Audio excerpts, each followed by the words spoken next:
swimming itself tells you that no one else can swim for you.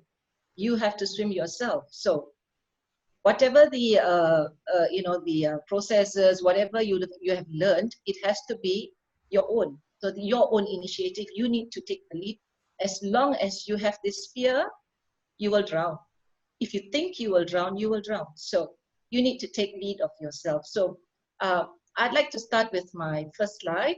So while Gopal is trying to put that on, I would like to talk about my particular topic today. So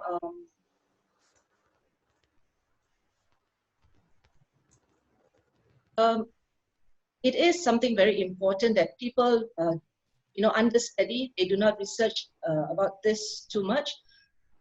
So I would like to first draw on the United Nations Sustainable Development Goals, number 8 especially, where you by 2030 you are supposed to achieve full and productive employment and decent work for all women, men, the young people, and persons with disabilities.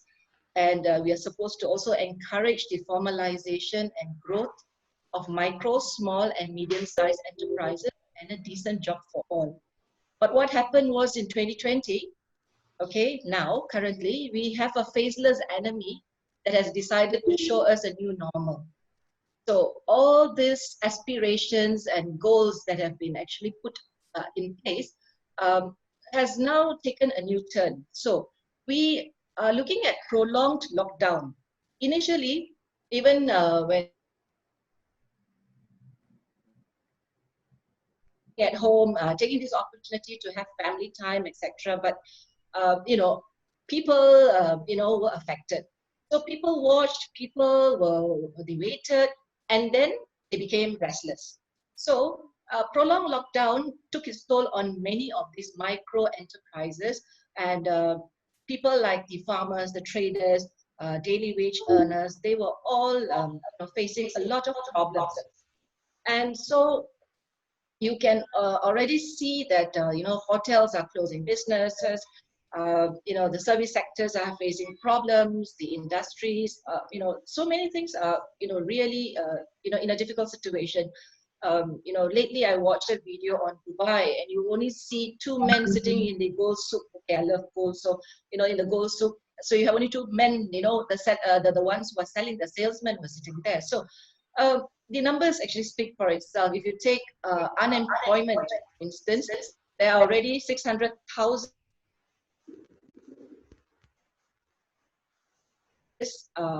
You find that the unemployment rate has also gone up from 2010. Now, it has gone up to 3.9%. So you find that a lot of this has affected the trade, and also recession. I was talking to a banker the other day, and recession is expected to hit, sometime in July, August. I'm not sure how it is, but this is the expectations when I talk to them.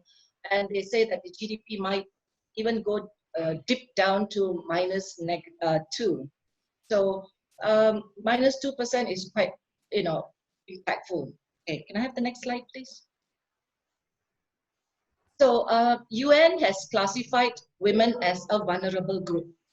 So my question is, are women correctly categorized as being vulnerable, or are they being made vulnerable since they are faced with a lot of personal decisions?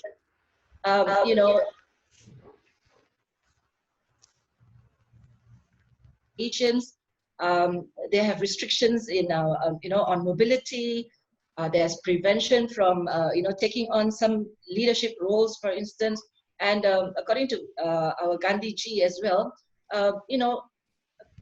Indian women, for instance, their high dependency on men is actually attributed to the socio-historical experiences. But I would also like to add cultural experiences as well, because it is through socialization that women, okay, even Asian women, are very dependent on men. So I feel that we have been made vulnerable, right? So we move on to the so let's look at the slides here, the slide here, and if you look at the the pictures that I've uploaded here, everyone has a meaning. You can see that the lady on the right is trying to, do something to change the tire, and even I can't do that. Okay, so me to do it. So, I never actually learned to do it, but, in circumstances where you have to do it, you have to do it. And then you have, since I'm a lecturer, I also have this problem getting students online. That is why, sometimes I go offline because my voice might be lagging. So if you look at this is a Kerala report where, scaling new heights is really not scaling that kind of a heights, but putting her life, on end just because she has to attend an online class. So educating herself. She knows how important it is to educate herself. Okay, Gopal, can I have the next slide, please? So everyone is now facing what we call the VUCA challenge. So Doug and also Ravin, they have talked about the VUCA challenge. Now, while I talk about this, I also want to give a kind of solution to it, or how you can mitigate this challenge. Just to tell you on the lighter side,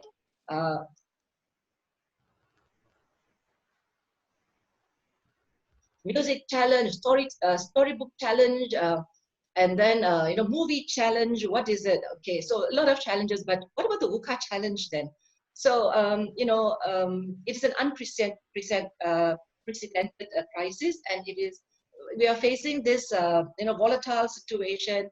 We are uncertain about a lot of things, and there's a lot of complexity and ambiguity in the way we are dealing with things. So we are mostly overwhelmed with the lockdown, and we are faced with various challenges. And one of the biggest challenge first was as if we had death threats every day from this faceless enemy. And as time went on, jobs were lost, job displacements took place, schools and childcare facilities were also closed, and that added another burden to the women. As you can see in this picture, it is the women who take the kids, they take care of these children.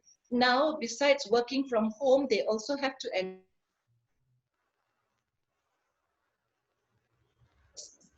another new concept now. And it's amazing how I find that we have lived with this new normal, and so we don't really need to go to the cinema. We don't have to go and dine out, because people are doing it already here. So what we have done is we have adapted to this challenge.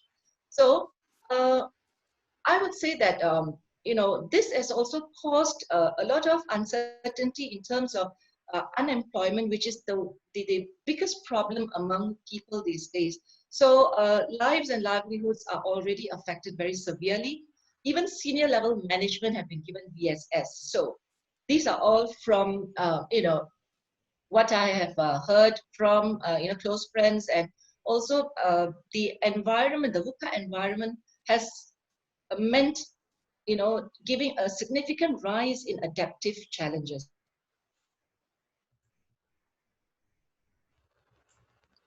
I would like to add here that women and girls live the pandemic differently because they have disproportionate burdens of care and time that is available in their hands. So even now, when I am talking here, I have to make sure that the family is taken care of. At the same time, I also want my work to go on. But what has happened is my boss now sort of feels that time is, you're at home, so time is like timeless. I can call you for meetings, so I can, do things with you. And students do the same thing. They message at odd times, because we are trying to adjust to this, new normal. And women are further burdened now. The childcare and babysitting centers are all closed, so increased burden with childcare responsibilities.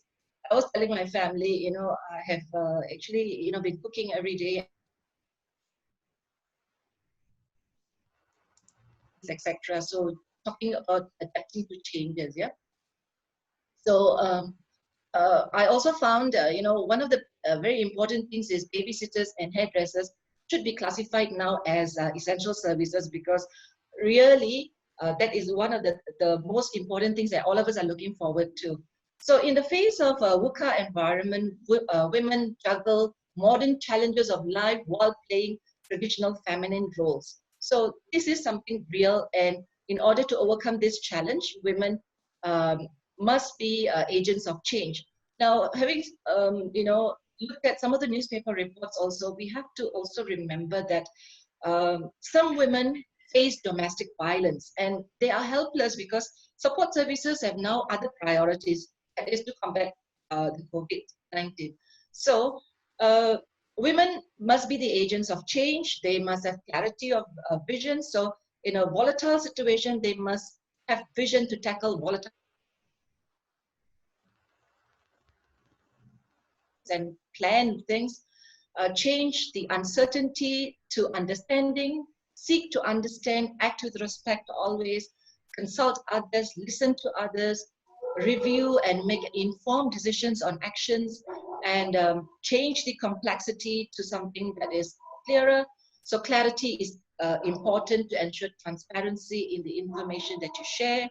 You have to make sure there is mutual trust between everyone, and changing ambiguity to agility, because you need to be able to move quickly with the times. So, there was a question just now, what kind of jobs can we actually look at? So if you so she asked, besides hygienic products, masks, etc., what else? Because those people who have been agile, they have taken the first step and they've gone ahead.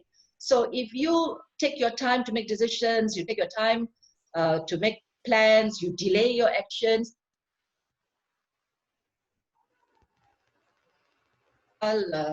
environment even further. So there has to be some direction, there has to be some responsibilities, and you also need to co-empower others, because we don't live in a world alone.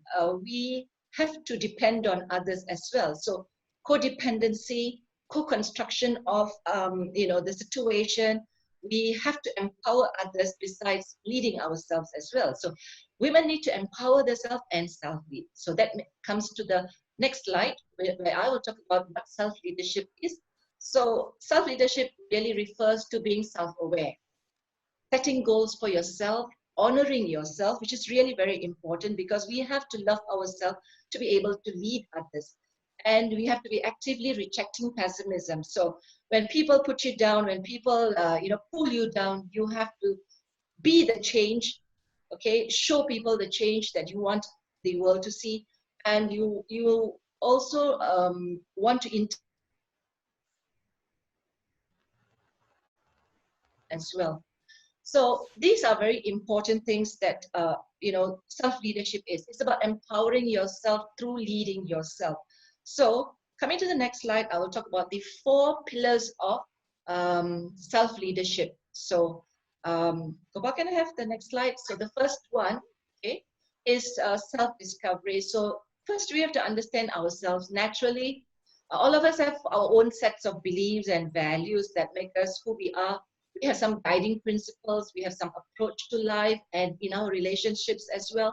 So when we discover what makes you tick, you need to know what it is, okay? What energizes you, what you believe in, and then you start living for that.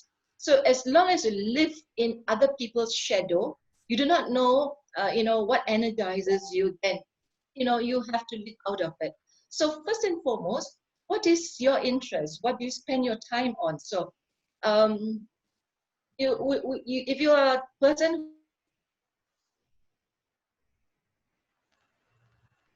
there are virtual jobs available. There are plenty. So I'm answering this question just now. If you spend a lot of time, or you're good in drawing, then you can be graphic designers. If you're good in language, for instance, you can be editors, proofreaders, you can be writers. I have my yoga instructress who has now gone online as well. So if you're into exercising, for instance, you can also take on online yoga classes. You can also be social media managers, for instance. People do not have time. Now everything is online. So you can be virtual assistants as well. So you don't really need experience to do that, as long as you are able to manage and you're able to, manage the timetable or whatever. You can go virtual to gain jobs. So we also need to look at women with no experience, women with primary level education or lower secondary education. And so how do you practice self-acceptance? So self-acceptance means be completely honest with yourself, accepting without self-criticism. We are always, quick to share, to say everything negative about ourselves. We say, we're not progressing fast enough. When am I going to get my promotion? I'm totally drained. I have so much work to do. I can't cope. I'm not capable of this, etc., etc. I have a fear of this. What will people say? People say, why don't you talk about how you feel, what what you can do? So self-acceptance is something very important, and you must be able to recognize when things are not going your way. Okay, understand that in you. What is your part that you can't move? What are your flaws? But recognizing the flaws itself is enough, but don't wallow in that flaws, but focus on the strength. What can come out of the flaws, and how can you strengthen or meet living with imperfections and accepting where you are right now? And that brings me to the third pillar, the self-management. So leaders who can self-manage are more productive. They are more focused, they are able to work independently, and also self-management means to be self-disciplined. So holding yourself accountable, managing your time, energizing yourself, using the resources effectively, and then maintaining a good balance and prioritizing the right things. So it isn't about overworking. We have to manage our time. We need to know, like now, I've been given this platform to, say my piece on self-leadership, so I've taken that. So manage your time and use the resources that you have, and but don't push yourself too hard. So having self-awareness and understanding, what you have, what habits you have, how can you reduce your, not so desirable habits. For instance, now, of course, we are social media. Uh, People are always on the phone. So when you do that, you divert a lot of your focus and you have less quality time to do your work. So self-management also means controlling your impulses and putting what is most important. So self-awareness would always trigger your behavior, and it applies self-management to remain calm and centered. And so I come to my last pillar, the self-growth. Here, self-growth refers to personal growth. So personal growth, it isn't about self-criticism, but it is about recognizing what you're doing. So what is it that you're doing? What isn't working? What is working? How can you make positive changes? And also continuously trying to improve yourself. So learning also how to embrace failure, because failure is the platform in which you can do better. So when you recognize the failure for learning, the opportunity will provide itself for you to flourish further and succeed faster.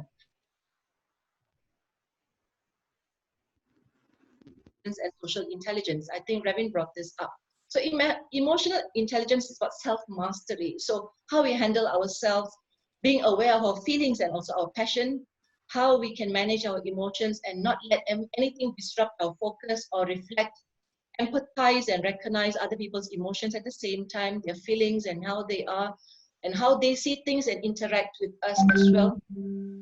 And social intelligence refers to listening to others, being able to get others to say, listen to others, get others to say what they have, and then share their knowledge, and then putting it all together to a higher order integration and putting your own plan in motion. So here, empathy is very important. So what it is like strategizing, listening from everyone, picking from a lot of things. And I'm going to show you an example how a lady in a B40 category did this by listening. So your six senses, you know, your listening sense, your sight,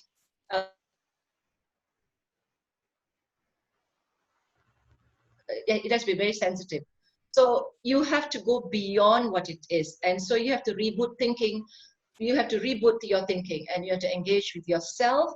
You have to rise above the crisis. You have to manage your social parameters that you're placed around you. Break the chains that bind the self. And so moving on to the second last slide. Okay, so here is the example of the lady that I was talking to you about. She created this. So she started making masks that were reusable. So, you know, it's not the throwing one. This is exactly from the one that she shared with us. So she actually showed us, and she had colored masks. She has a bit of fashion sense there. She talked to, she also showed the different types of masks that she had actually stitched. So we run our tailoring course, and she came up with this. We teach her sari blouses, but she came up with a mask because she is adapting to the challenge at the time in which the pandemic was in its, you know, rounds. And then she even has a disclaimer at the end. She said that this is not endorsed by the ministry. Ringgit just by selling her mask. So isn't that empowerment? Okay, and I go to my last slide.